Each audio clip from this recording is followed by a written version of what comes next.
Grief is an isolating world which can consume all joy and feel never-ending. We went on the local scene to the Plymouth Public Library to talk to grief specialist Gary Sturgis, who shared his story of loss and journey to healing and a sense of peace. Welcome to the Surviving Grief workshop. I'm happy you're here. I'm just sad that you need to be. We had a patron who came in and she said, finding an in-person grief group was really challenging. Then I chimed in that last year I had lost both my mom and my dad. So I know kind of what she was going through. And when Gary approached me, I said, okay, this might be a perfect opportunity to bring the topic of surviving grief and grief counseling to the library. And that's what I do. I talk about the stuff that nobody else wants to talk about. Nobody wants to talk about grief, loss, or death. I lost my spouse in 2014 to stage 4 pancreatic cancer, which is a fancy term for really bad cancer. I was left with really just grief, and I didn't know what to do with that or where to put it. So he would always say to me, it's all good, if I was worried about something. So that's actually on his gravestone, it's all good. So I always think of him when I think of it's all good.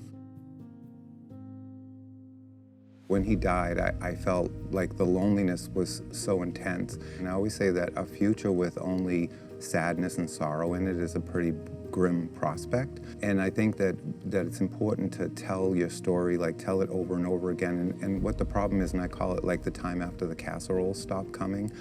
Nobody wants to hear the story anymore. And sometimes the only people that really want to hear those stories are people that also lost a piece of their heart. I joined a grief support group. I also did one-to-one grief counseling. And I became a volunteer bereavement facilitator. So I was a peer facilitator. I would sit in the group and I would tell my story to them and kind of share what I did and how I survived my grief. And then as that went on, I progressed into pretty much getting promoted to doing the groups on my own. My workshop was born out of the fact that I was hearing the same thing over and over in the grief support groups that I was facilitating. So I decided, this would be really helpful, I think, to almost put it into like a grief 101 type of thing. And because I think when we fear something if we don't know about it. So if we don't understand grief, we fear it more. C.S. Lewis said in his book, A Grief Observed, no one ever told me that grief was so like fear. Even though grief is unique to everyone and everyone's relationship is unique, there's still a lot of the same similarities that we all go through when we lose someone we love. If someone was new to a loss and asked me what my advice would be, I would say seek help. Whether it's a support group, whether it's a one-on-one, a person that specializes in therapy on grief and loss or trauma, because a lot of people suffer trauma as well. Hope Floats in Kingston, which is a health and wellness center.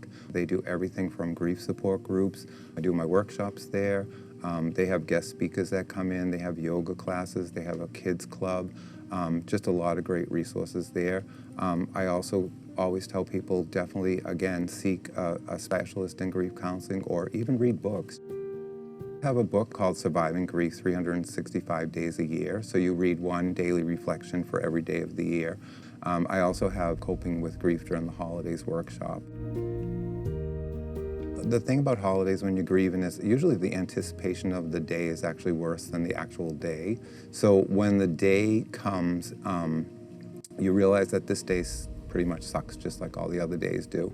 But people struggle with the holidays because holidays are supposed to be a happy time, and if someone is missing from that happy time, it puts a whole new twist on it. So what I try to share with them in the holiday workshops is I try to give them coping skills for what to do, what not to do.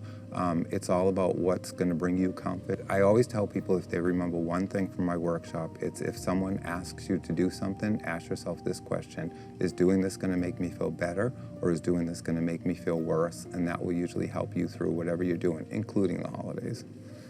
I feel like when I do not only a support group, but the workshops as well, is when all these people are gathered together and they're all there because of a loss, I call it like you find your tribe. You find these people that get what you're going through, understand what you're going through, and you can talk about your dead person without feeling bad about it. There's no cure for grief, but if there was a cure for grief, I would say it's motion. And what I mean by motion is moving forward. So when someone dies, like we want to move back. I always use the analogy of like whitewater rafting. You know, you're in this raft and you're going down this rapid river.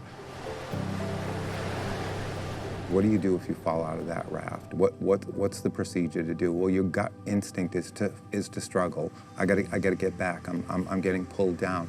But what they tell you is cross your arms, cross your chest, put your feet up, and let the current just take you down. And it's the same way for grief.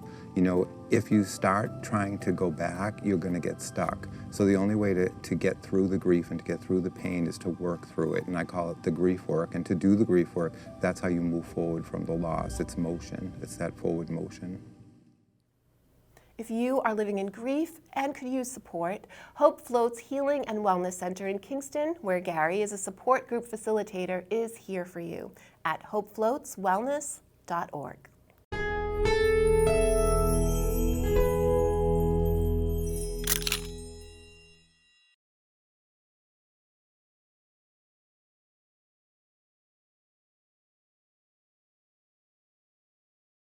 Thank you for watching. If you enjoyed this video, please hit the like and subscribe button before you go. We'll see you next time.